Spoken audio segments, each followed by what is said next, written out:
into the online broadcast network, AfterBuzz TV. Over 20 million weekly downloads in over 150 countries, and your number one source for after-show entertainment.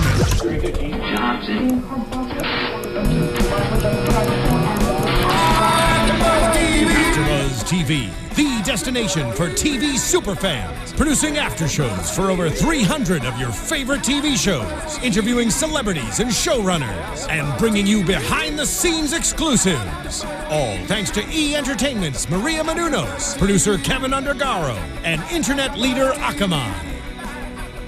Now, let the buzz begin!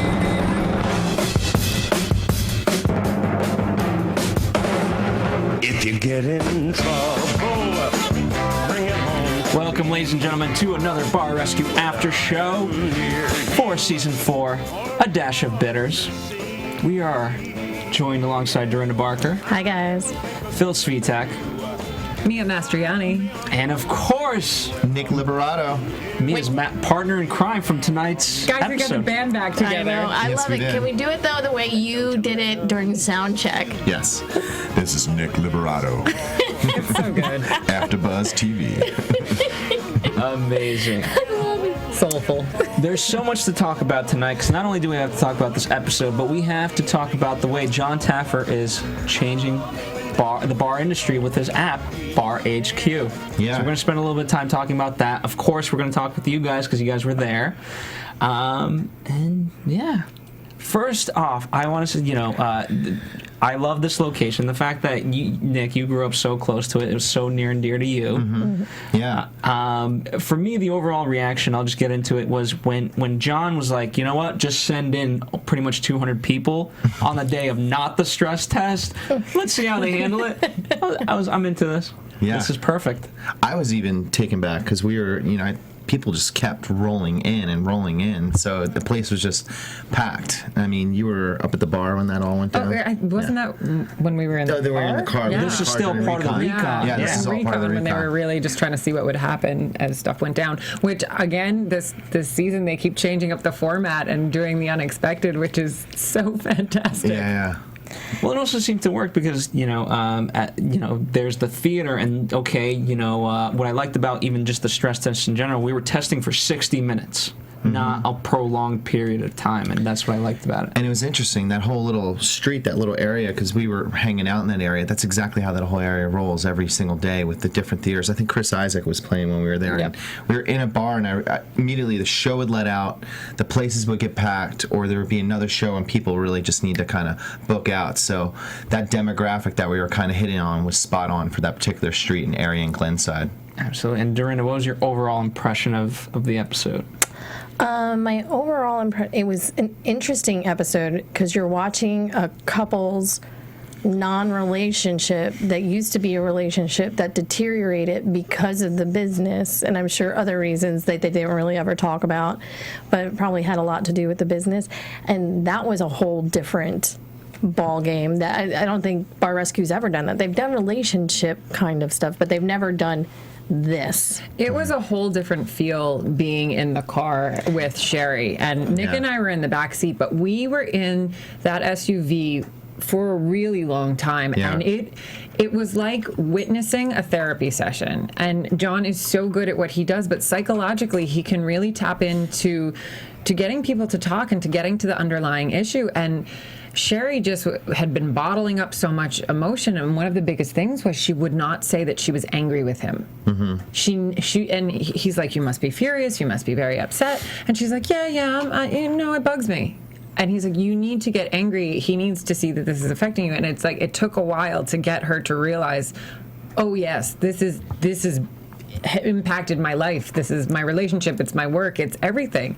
And it really was like witnessing therapy. Yeah. Like, because Nick and I were very quiet, just sitting in the backseat, letting it unfold, and it was really amazing to watch. And it has to be interesting when it's an ex. Yeah. And and it was once a family and now not, and everything else, and watching your ex-husband and watching the downward spiral that he's in.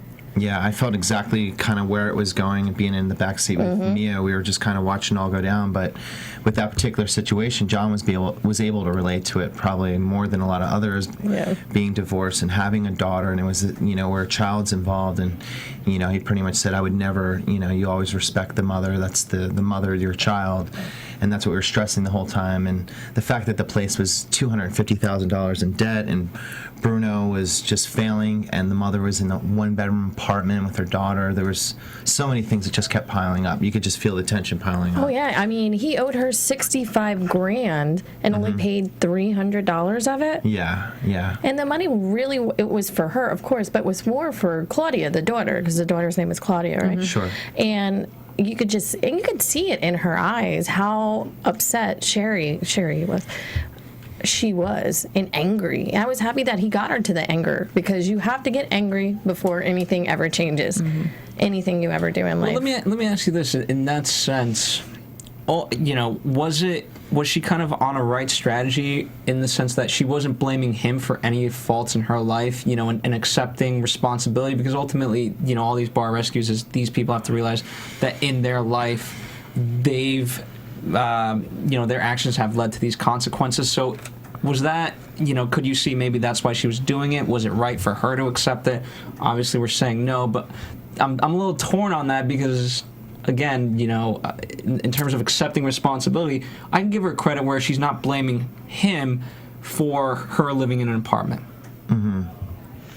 I mean, is it fair? I don't know, but interesting theory. I don't really know where to sit on that one, because on one hand, it's like, that's fantastic. That's a very grown-up way of moving on and not blaming him for her situation. However, in this case, I think the failure of the business directly did impact her, and she just never allowed herself to get angry and experience the emotions that went along with the breakup. She just kind of put herself at a distance and just refused to deal with it.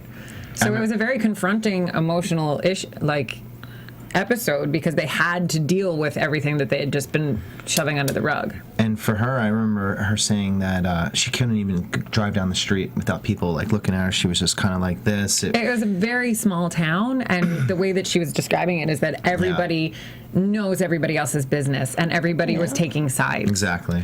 And that was obviously very prevalent, especially towards later on. John had that line about, now people, when they come in, they won't feel like they're taking a side. And that's what, ultimately they needed to get to. So I enjoyed that. Because all the employees there loved her. And, once they, got everyone together, it was, people were kind of looking at it kind of weird. All of a sudden they're together, so they didn't know really how to take it. But if they were to, really solve things, it could make a successful business. But I mean, he was a walking disaster. Yeah. On so many, I mean, they didn't have a cook, right? Because they couldn't afford one. But what does that mean? Couldn't afford one? Even Taffer says you can find someone. There has to be someone. Yeah. I mean, not as good as Bruno was very set in his ways, and like Mia had touched on, it's a very small town. He had a falling out with the chef that was there before. He had this particular menu that had things on there such as plush rooms and a number of other things that didn't make sense. But he was just a hard-headed, Italian guy. So was the food good? I didn't eat anything that was in there, and I certainly wouldn't eat something called plush rooms.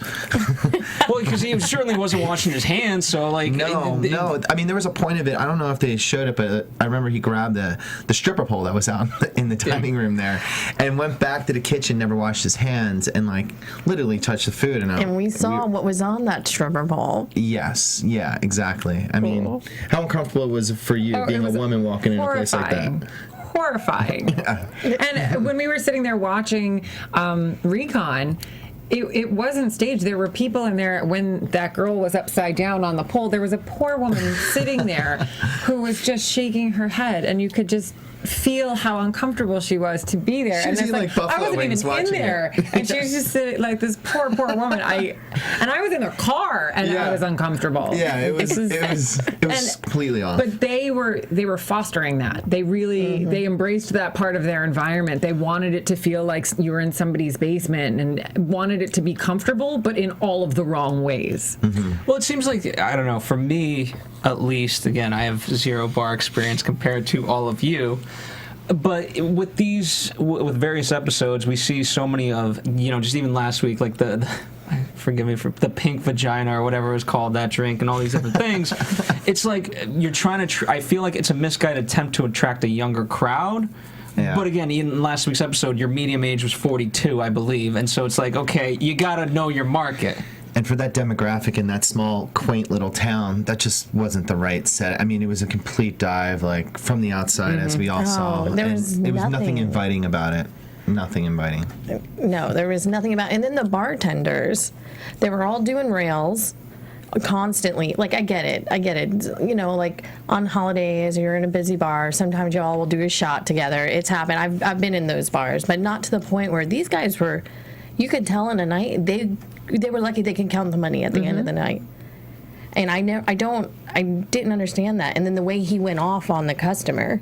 Oh, that was so unacceptable. Peanut.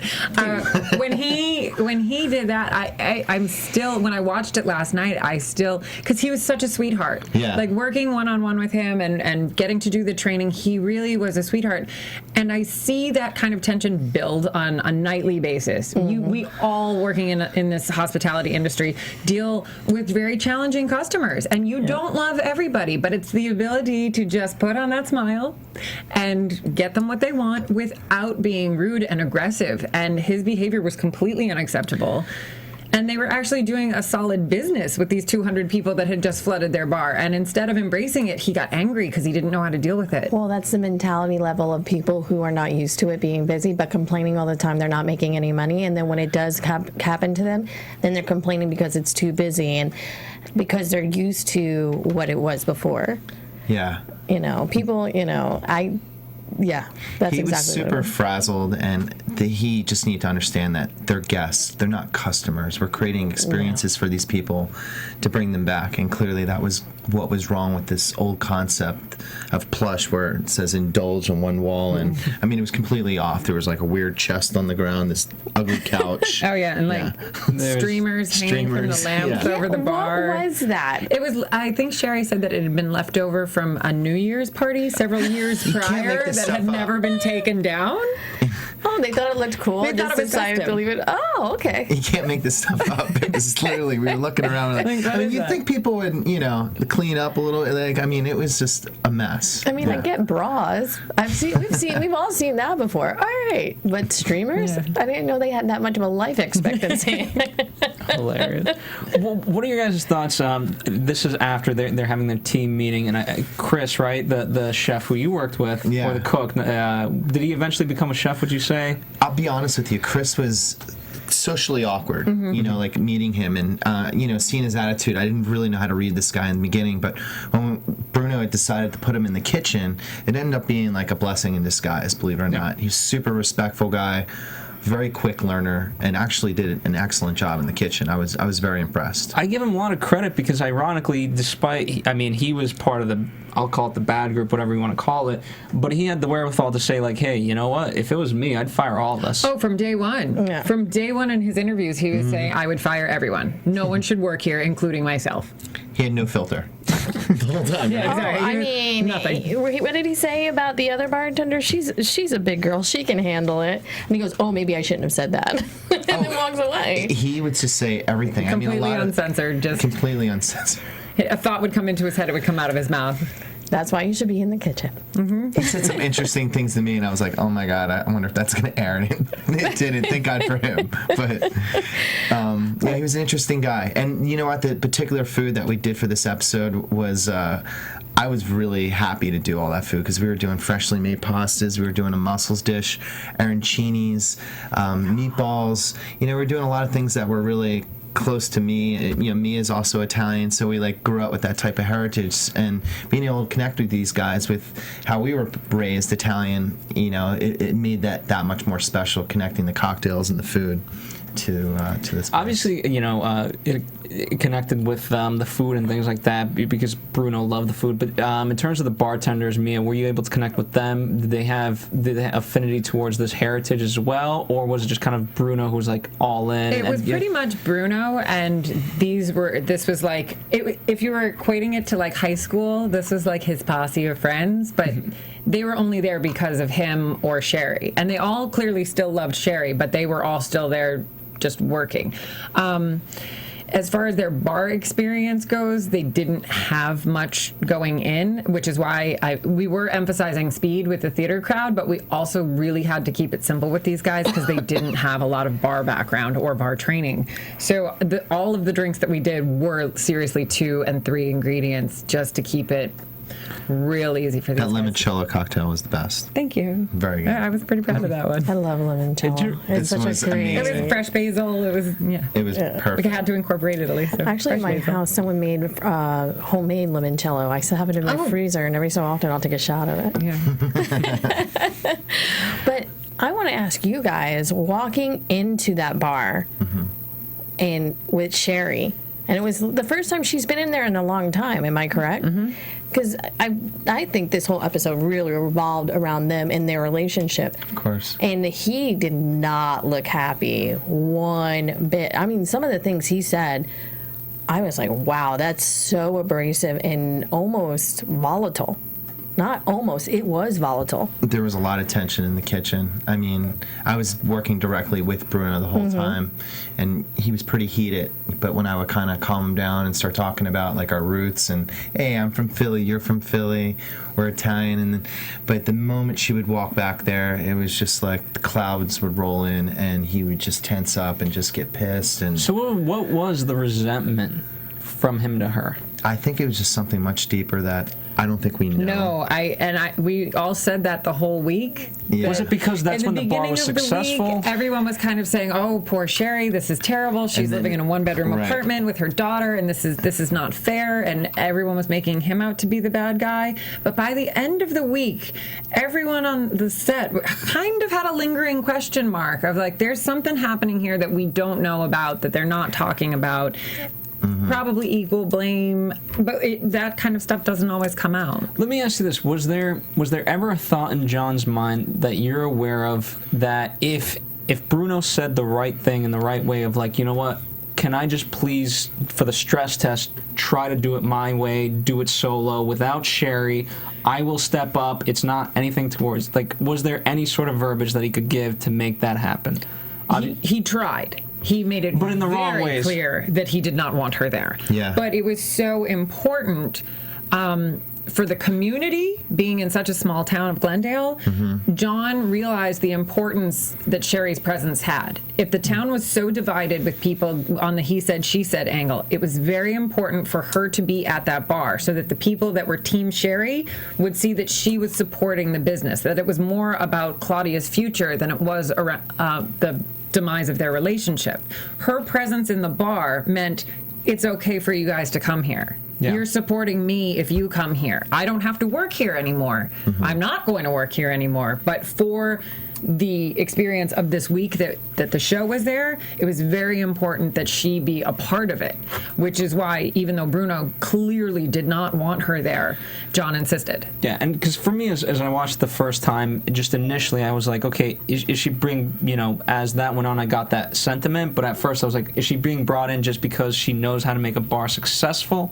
Obviously all. not. It was all about the relationship. Exactly. Yeah, you got that from like the first minute she got in the car, that this is what it was going to be about, and it was so interesting. And ultimately, just for her and him to get their money back and make that a successful business and create a better life for Claudia, their daughter. Ultimately, and when John had sat down with them and Bruno had started crying and they kind of gave a hug to each other and kind of buried the hatchet a little bit, to just move forward with just do whatever they got to do to make it great for their daughter, moving forward. And he had a loan out on his grandmother's house for this place, so it really hit him deep, I think, for like that Italian heritage and having his family's money on the line, and his ex-wife and his daughter living in a one-bedroom apartment. So that stuff all really sank pretty deep with the guy, and then I believe that's when he really started pushing and working together with her a little bit better on the show. And I think too, he wasn't getting as the whatever anger there was from Bruno, at least this episode, it was obviously towards Sherry, his wife, and so there was that.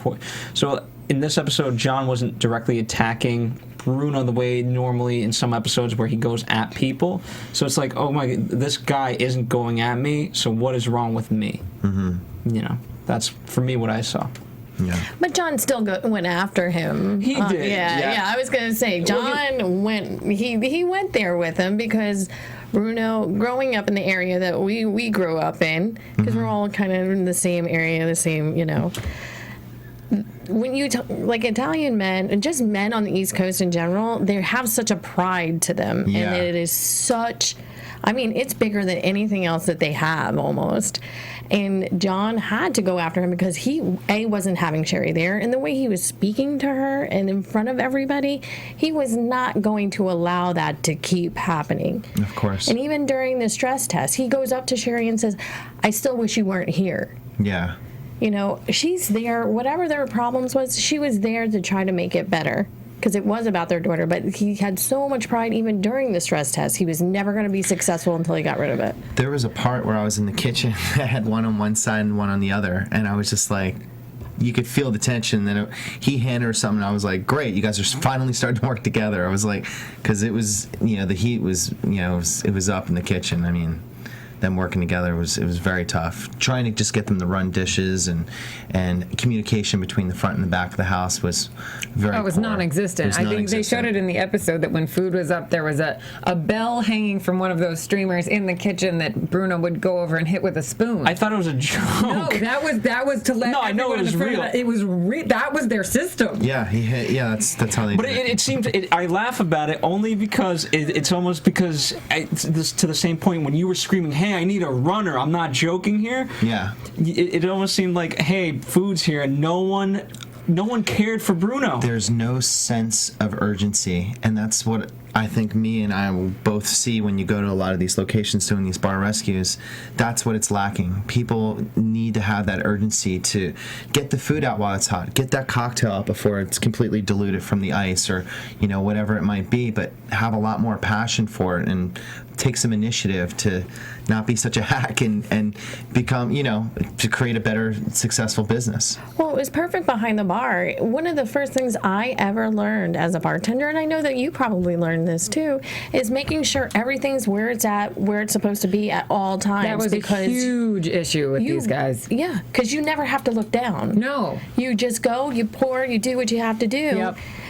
And you're good to go, and you save seconds. Every second you save winds up being minutes, winds up being, and that was just not part of their. They had no idea. And that's the kind of thing that you learn the more you do it and get into those habits and build the muscle memory as you're doing it.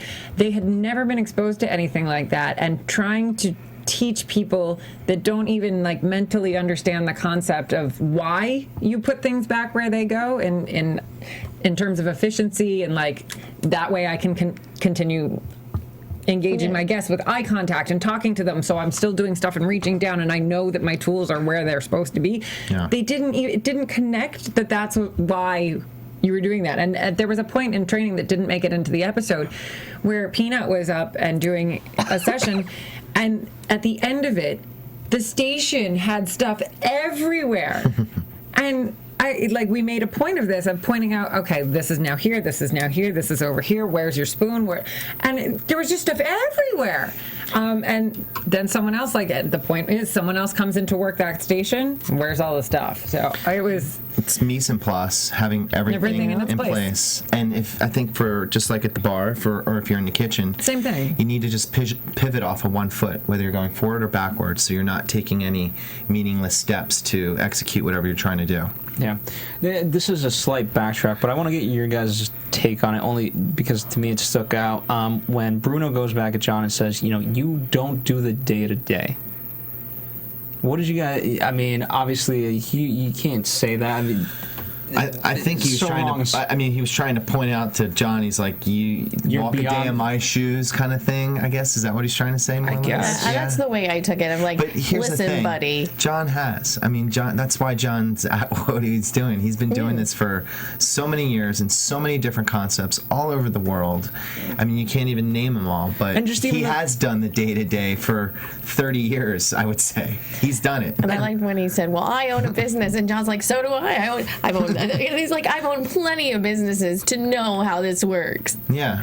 But even even in the basic sense for Bruno, the whole point was like, get out of the kitchen.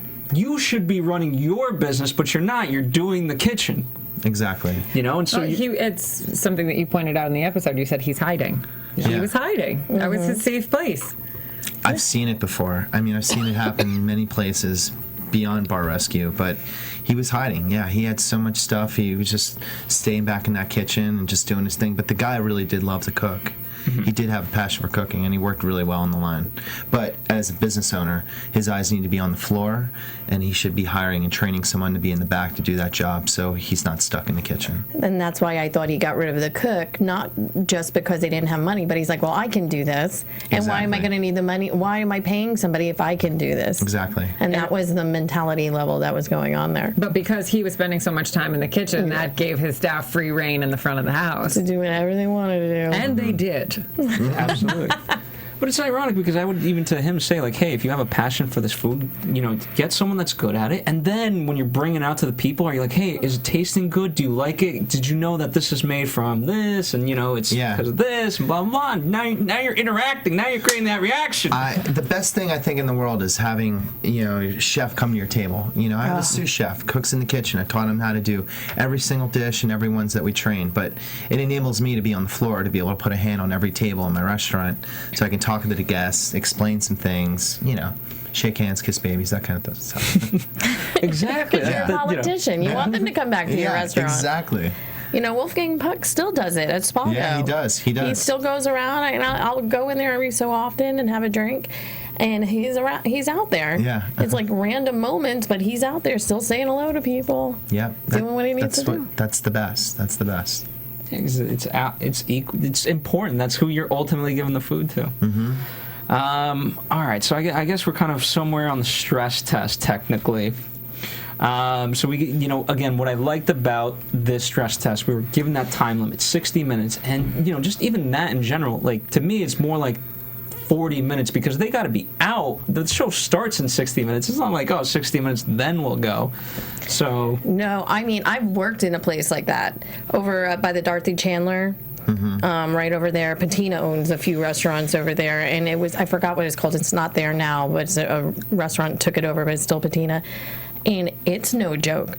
They come in, they have an hour. You got to get them in and out in an hour, and having like a nice meal. And on top of it, they'll come in right afterwards too. So you get these weird waves. It's not like a regular bar, so you have to kind of get used to, feast or famine. Sure. And that's the way it works. And it's on a time when they're going to come in, and you have to be prepared for that. Yeah. What are strategies to be able to do that? I mean, is there some food you can pre-prep? I mean, can you pre-prep drinks? Like, how do you get ready? There's certain things that you can pre-batch, and a place like this, like I said earlier, like 2 and 3 ingredients. Everything that we did was designed to be super fast. There were 2 stirred cocktails that you could make like in the beginning and just let them sit over ice so that by the time you got to build your other drinks and shake what needed to be shaken, you could just go back, give it a quick stir, and the ice had already done the work for you. So 2 ingredients sitting on ice while you're doing one cocktail that has to be shaken, it couldn't be simpler. Like the shaken cocktail only had 3 ingredients. Mm-hmm. So it's just streamlining, cutting back on your steps and just keeping it very, very simple. Building drinks in the glass rather than having to make them in something else and then strain them into a glass. But building in a glass saves time, cutting back on your ingredients and just having everything in its place. What I thought was interesting too, and this is something, I guess a lot of people don't know, when you were timing them on their drinks, what was it, 3 drinks in a minute and a half or 4 drinks in a minute and a half? My time was 106 on 4 drinks. And for me, I was actually very upset with that time because I can do 4 cocktails in under a minute. So I was very upset that I didn't do better. But when How Pina dare Colada, you? I know. What's wrong with you? Terrible. I haven't been in training. It was not up to par. But You when did it Pina slower Colada- so they can see how it's done. And See, I that's was how. also That's what it kind of was. trying to take my time to show them what, how do you do it fluidly and whatever. I wasn't being frantic. Thank you. Not just soak gummy bears or whatever those were. However, Peanut got up and was very boastful in the beginning, being like, I'm the best one here. I have the most experience. I work at another bar. I'm used to this. And he did 3 minutes and 45 seconds. Which was ridiculous, dude. But he did get very nervous. He did get very flustered. His hands would start shaking. And I kept trying to remind all of them, just breathe. You're making drinks. This is not... You're not brain saving surgery. lives. We are not saving babies. We are hosting a party. You go to work every day to have a party. It's true though. Making someone happy.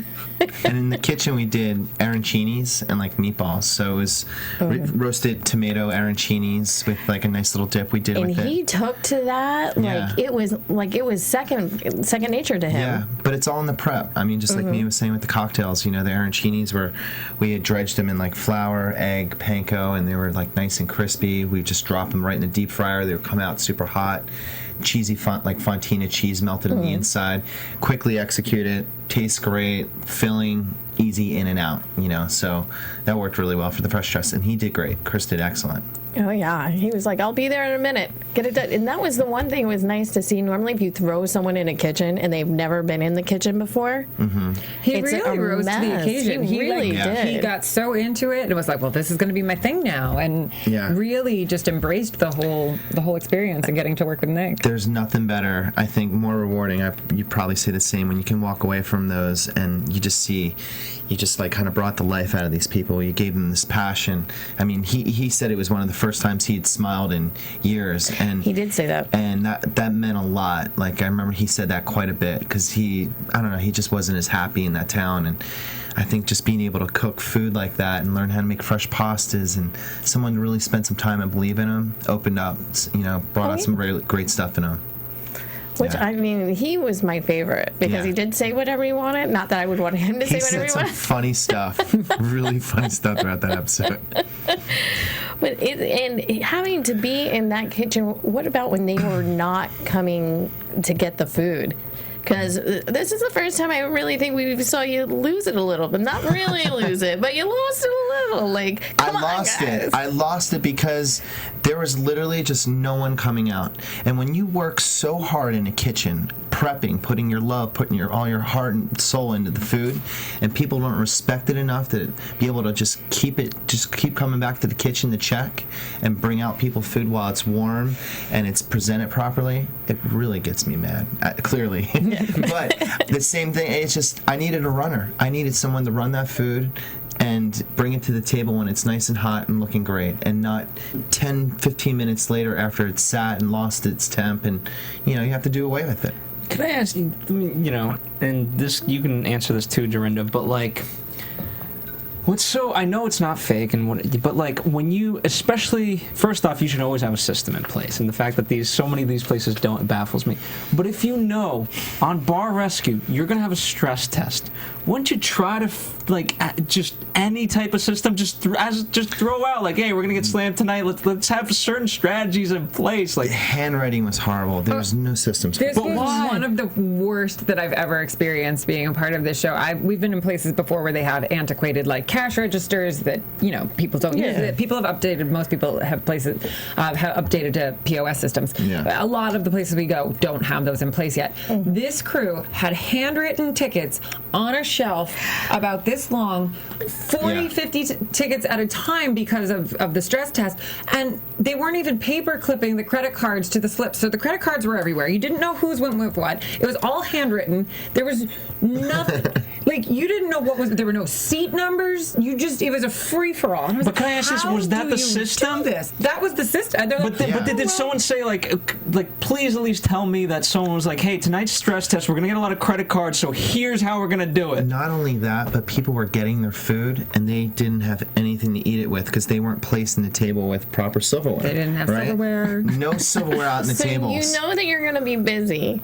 And you're not placing this. You're not placing. People are sitting there like, "How do I eat this? What do I do?" Well, the arancini's you can grab. But there was meatballs. There was a few other things. Meatballs. Listen, unless you're never mind. But you can't eat those. Food. Yeah, it's not finger food. It's finger food at all. By the way, in my notes it says Chef Nikki losing it. I lost it. I'm so passionate about what I do, and I've done it so long. And like I said, you need to have some sense of urgency. They're $250,000 in debt. We got to do everything we can to get this crowd, keep them happy, create a great experience, stress test or not. This is everything we do on the show is real. So, and I'm putting my all, Mia's putting in her all to create a great experience. We're setting up for success, not failure. So it's like, that's it from day one. And to answer your question, I think, and you guys can go back and tell me if this is true, when people get in touch with Bar Rescue, and this is the way I think when you say, well, how come they don't have them and they know that they're coming and they're not putting these in, they still don't understand why. I think a lot of times they just think they're failing, but they don't understand what they're doing that is actually failing. I mean, I don't know if it was with this bar, but in other times we see that they think they're still succeeding. That's a bigger issue. That's the scarier part. So then why would you put anything new in place before they got there if you actually thought you were succeeding? You thought, oh, everything else is great. I'm just losing money. I don't know what's going on.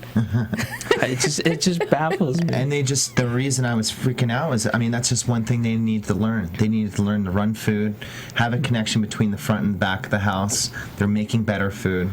Let's put a little bit more initiative in. Do you usually see a big change, from your past experience, if there is any sort of resistance up until the point of stress test, is after the stress test kind of a coming down moment of like, okay, you know what? Whatever pride I might have had, I'm changed. Yeah. Do you see that a lot? What's the breaking point? It's undeniable. After putting people into that situation where we're meant to see their breaking points, we're meant to see where Peanut loses his attitude and his friendly nature. We're meant to see that there are no systems in place behind the bar for keeping tabs. There's no communication between the front of the house and the back of the house. There's no food runners. There's no setups. All of those little things are pieces that we can look at and say, okay, now we have to train them on this. This is what we have to look at. But personally, if they think that they're great going into it, it's undeniable after putting them through that they're not used to. They're not used to high volume. In this particular bar, the bar had 2 wells. They never set up the second well. They're like, oh, we're going to use that tonight?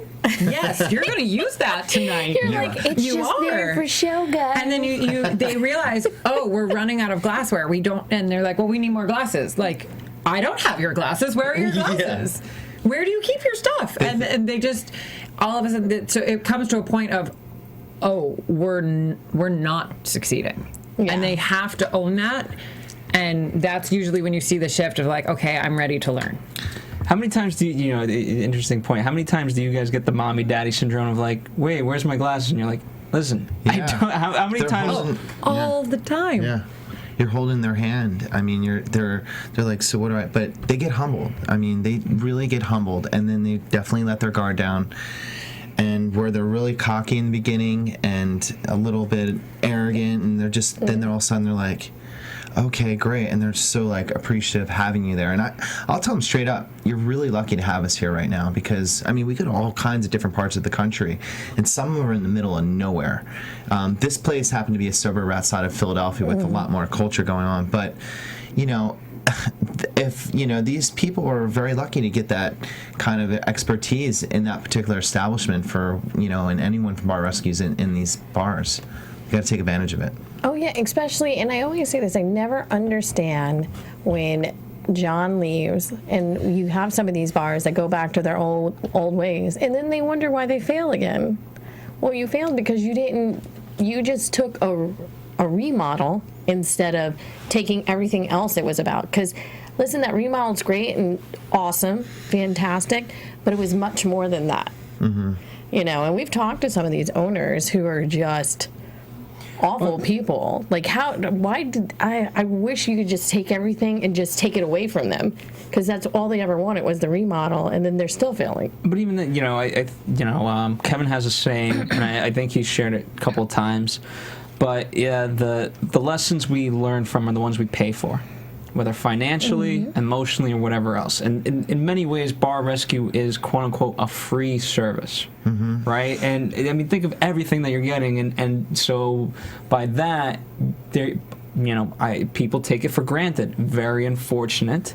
And instead of being smart and saying, "Hey, this is a free service. Not only is it free, I'm getting, hundreds of thousands of dollars worth of not only equipment, but then imagine your time, Nick, imagine your time, Mia, and then John's time." Yeah, of course. It's absurd. And then, and it also, there's that mentality. Rob Rodriguez, who's a filmmaker I like to learn from, and he has this mentality, like, when he started off, he wanted to make movies very cheap. And he didn't want to open the doorway to spending more money, because if you just say, well, we'll just buy this one thing, it just opens the floodgates. And in this sense, a lot of the people like, well, let me just change the name, or let me just change this. And it just opens the floodgates, and they're not successful or smart enough yet. I mean, maybe if they run this bar successfully 3 years, we can be at that point. I don't know. That's just my thoughts. So after the stress test, I think, did that just take everything out of you guys? Yeah. Those are very draining and emotional. They're stressful for you. I mean, Nick is in the kitchen cooking, but behind the bar, it's very uncomfortable for me, because I have a wall of people looking for service, and I always stand either holding my hands or with my hands behind my back, because it's my nature to jump in and start making drinks. And I can't bar back for them. I'm not allowed to make drinks. I can't touch the money. I am there to observe. And you have people staring at you. And people just stare at me. I'm so sorry. I cannot help you, but thank you for coming. It's what we do, but it's a visual position, whereas you're hauling butt in the kitchen. And I'm hauling ass in the kitchen, getting very loud, just blanking everything out and doing what I do. I mean, it's just expediting. I'm expediting the tickets. The two of us will just, how did it go? Oh, it's the front. Oh, it was terrible. I was bad. It was terrible. We're like completely whooped after that. It's emotionally draining. Yeah, this one looked like it was. Yeah. Are you, I know, Nick, you don't actually have a chance to, but Mia, are you surveying customers at all? Always, you do this? always, every aspect, customer service, bar setup, bar cleanliness. Are they picking up napkins, straws, empty glassware? Where are they cleaning their glassware? Is there a dishwasher? Is there a sink set up? How are the drinks being made? Are the drinks being made accurately? Are their pours accurate? Are they over pouring? Are they under pouring? Are the drinks balanced? I'm looking at everything. You're seeing the reactions of the guests. Exactly. Taking everything in like a human sponge. Hilarious. So after this, John brings Sherry and Bruno together and talks to them. And I like that he put his life, I think he saw his life in them, because he does have a daughter and he is divorced and everything that happened. And we had talked about it a little bit before, about how he said, I didn't talk bad about the mother of my children, of my child. Yeah. And you should not either, because it does cause friction. If you talk about the other parent in front of the child, it makes the child, you're doing more damage to the child than you are. That's anything unhealthy. else. It's unhealthy. The mother is just the most superior, best thing ever to a daughter, son, whatever it is. And there's no reason to ever talk that way about a woman, or the woman talking about a man in front of the child, more or less, when you're raising. It's all about that child and the upbringing and creating a great experience, not being a bad influence. And what was nice to see, I think what really helped it break through was the fact that not only was John sharing this experience, but he said, listen, I was doing these things. I was you. Yeah. And I realized this isn't right. But I changed, and you can too. And John's been in this business his whole life, and this is not an easy business. It's a stressful business. I mean, clearly, you can see by watching all these different shows, but to be through a divorce, financial problems, a child in the middle of it, I mean, everything was just kind of crumbling around these people, being weeks away from closing. It was a sad story. So once that all happens, John, you guys start talking about what y'all are gonna do, which I loved. It was awesome because it was such a slice of home too, especially with the food and everything. And so I figured we're gonna talk about the drinks and then we'll talk about the food because this might be one of my favorite episodes when it comes to drinking food on par. Some of the best. This honestly was one of my favorite episodes in terms of cocktails that I was able to collaborate with John on. I was so excited about this menu. I thought everything that we went after to hit the demographic really hit the mark. The way we structured it, of course, was all about efficiency, but the 2 stirred cocktails that they didn't feature were very Italian themed. One was an amaretto and scotch Godfather with a biscotti as a garnish, which was really good. Amazing. And then I got to do my personal favorite cocktail, a Negroni, which is my favorite as well. I love a good Negroni, which we called Bruno's Bounce Back, which was great. And it's a slice of Italy. You can't go to Italy without having Campari. And no, it's an aperitif. And then designing 2 dessert cocktails for the after theater crowd was just a stroke of genius. One of them, I was so proud of being able to do the layered White Russian and the tall flute, the curtain call, and the after show were 2 phenomenal dessert drinks. And it's like everyone always looks for a coffee drink after seeing a show, after enjoying a meal. And I just felt like our menus really meshed together, and the thought that went into them and the ingredients. And again, the curtain call with the limoncello and the basil it was so refreshing. And just the choices of glassware, like John thinks of every detail about the visual palette that you're putting out and lining up all of those cocktails. Everyone was visually different, and he did a really, really cool thing with the whole staff in the staff meeting where he was like, all right, which cocktail would you pick and which food dish would you pick? And everyone picked a different one. And he said that is the sign of a good menu. Not everyone is gravitating towards one food item or one beverage. Like that's the one to go to. Everyone picked a different one. And we were like, oh, this is good. Like we really felt amped about our menu. I like the after show for obvious reasons. Bill. And the food, I mean, that by the way, the picking of different, that's brilliant. And what was your experience with that, Nick? Oh, well, I mean, the cocktails looked amazing. Each one was visually appealing on its own. But the food, I mean, doing this particular episode meant a lot to me. I actually have worked in Calabria. Our families are from Calabria. I was raised, in an Italian family. So it was great being able to walk around, shop around, South Philadelphia. And, anytime I go anywhere, I want to get inspired. But I knew we were going towards this Calabrian concept, and I was focusing on the red onions and the chilies, and the fresh pastas and all the things that I did when I was actually in Calabria. So it was a huge deal for me to be able to do these particular foods, like guanciale. How many times do you hear guanciale, cured pork cheek that you're doing on Bar Rescue? Fresh pastas. I mean, we were, I was teaching a lot of techniques as far as, I know they did the science behind the sweating the onions and that kind of stuff, but we did a beautiful mussels dish. Everything came out perfect. Everything was beautiful. I was so proud of it. And it was really nice to be able to do some elevated food, next to normal bar food that we have to do, because a lot of these places we have to really tailor it to what they're going to be able to handle. We can't leave them with if I was be able to do that menu at another place, let's say in Omaha or somewhere like this, they would never be able to pull it off, and they would fail. We got to make sure it's something that it's not only going to be great and the people are going to be able to understand it, but it's going to be profitable and they're going to be able to execute it properly. It really was fun though, and it's like working with someone like Nick who gets so enthusiastic. It makes me want to just up my game. I'm like, oh, he's going to the farmer's market today. Okay, what am I doing? We anytime. I mean, me and I have only done 2 shows together, but we were able to get out in the city and have fun, because it was my hometown and I wanted to show. He brought me out for an epic afternoon in Philly. Yeah, he brought me for my very first chili cheesesteak. Yeah. He brought me to do the Rocky Stairs. We had fun. We had a lot of fun. But I mean, that's one of the best things about getting into these different parts that Bar Rescue brings you to. You're you're able to get in these cool environments and get inspired on it while you're there, and then get these people excited about, you know, what that place has to offer and the foods that are going to work great.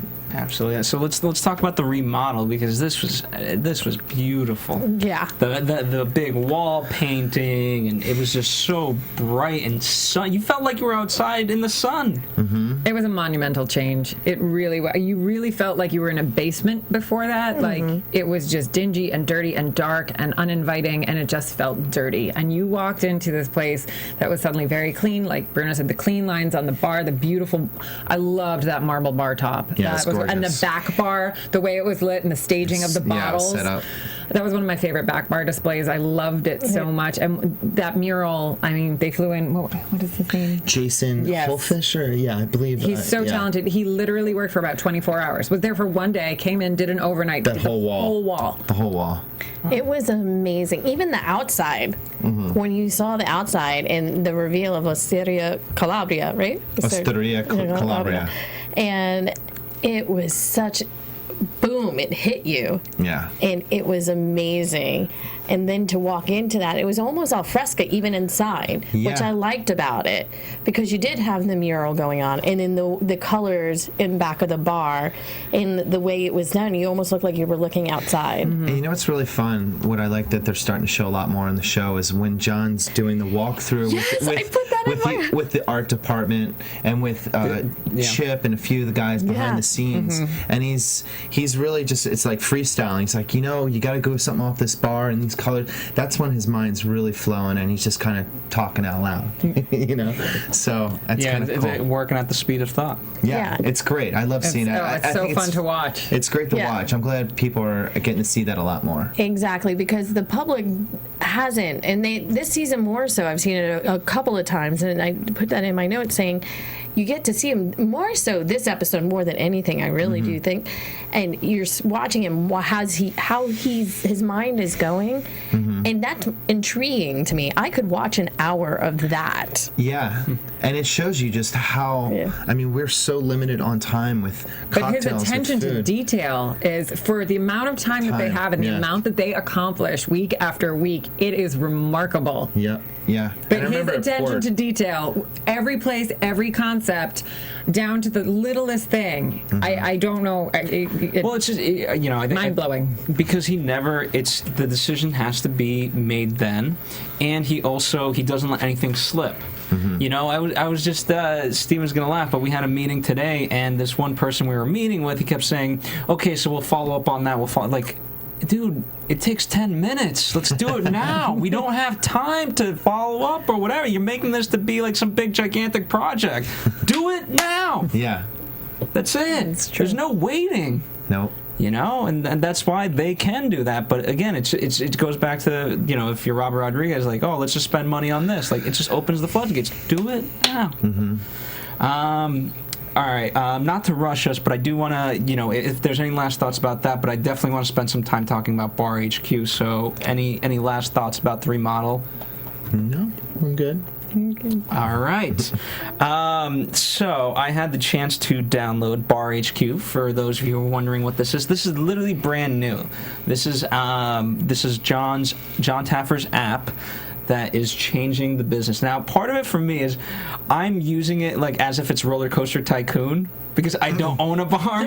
Right. So I'm trying to figure out, like, okay, if I owned a bar, what would my answers? Because it's very detailed. It's asking you, how much liquor do you have versus beer and all these different things. But it's obviously meant to help you succeed at your business, not pretend that you're playing a bar owner. I love that analogy. This is seriously a revolutionary app. And it's funny because when we were shooting this episode in Philadelphia, I remember the conversation with John, and where he was telling us, I'm going to be launching an app, and telling us about all of the things that it was going to be doing, and to have it be launched and actually see firsthand, it does everything. From, scheduling, time off requests, planning vacations, posting schedules, employee shift changes, doing bar inventory, which is huge. It has if I'm not mistaken, I haven't been able to use it yet, but I think it has a scanner where it will scan your bottles and it will regulate your inventory. You can track everything in the app.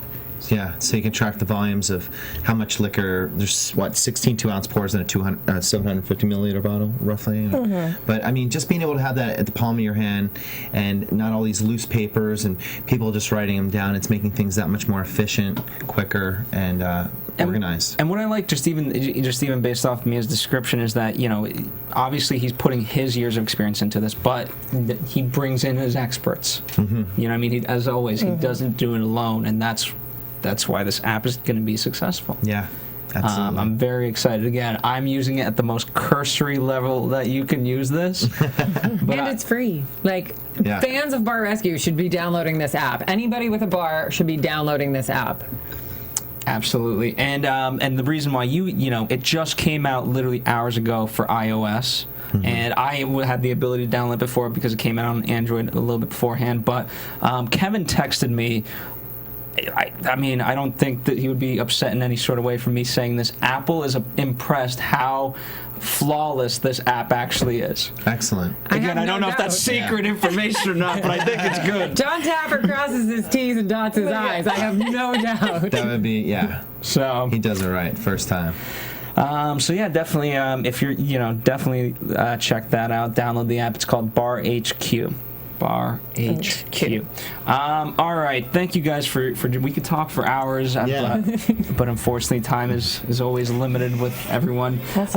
In the meantime, Nick, where can fans really get in touch with you and talk about anything Bar Rescue or just whatever you got? Yeah, absolutely. I have the Venice Whaler down in Venice Beach. You guys should definitely come down. Chill at the beach. Dorinda's actually come down before. But I didn't get to eat there yet. I know. You guys got to come down. We changed the menu up extremely down there. Has some excellent cocktails.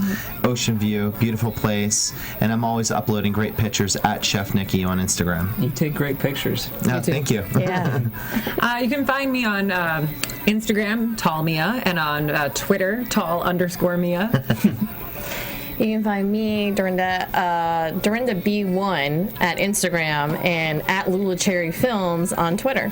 And of course, follow us here at AfterBuzz TV, Facebook, Twitter, Instagram. Thank you guys for joining us yet again. Let us know your comments below in the comments section. We love doing this. And yeah, we'll see you guys next week for another episode of Bar Rescue. From executive producers Maria Menounos, Kevin Undergaro, Phil Svitek, and the entire AfterBuzz TV staff, we would like to thank you for listening to the AfterBuzz TV network. To watch or listen to other after shows and post comments or questions, be sure to visit AfterBuzzTV.com. I'm Sir Richard Wentworth, and this has been a presentation of AfterBuzz TV. Buzz you later. The views expressed herein are those of the hosts only and do not necessarily reflect the views of AfterBuzz TV or its owners or principals.